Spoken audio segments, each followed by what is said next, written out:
ఎండలను దండిస్తామా, వానలను నిందిస్తామా, చలినటో తరిమేస్తామా, చీపొమ్మని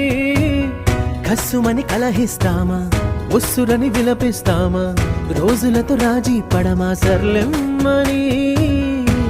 సాటి మనుషులతో మాత్రం సాగనని ఎందుకు పంతం, పూటకొక పేచి పడుతూ ఏం సాధిస్తామంటే ఏం చెబుతాం, ఎక్కిళ్ళే పెట్టి ఏడుస్తుంటే కష్టం పోతుందా కదా, మరెందుకు గోలా, అయ్యయ్యో పాపం అంటే ఏదో లాభం వస్తుందా, వృధా ప్రయాస పడాలా.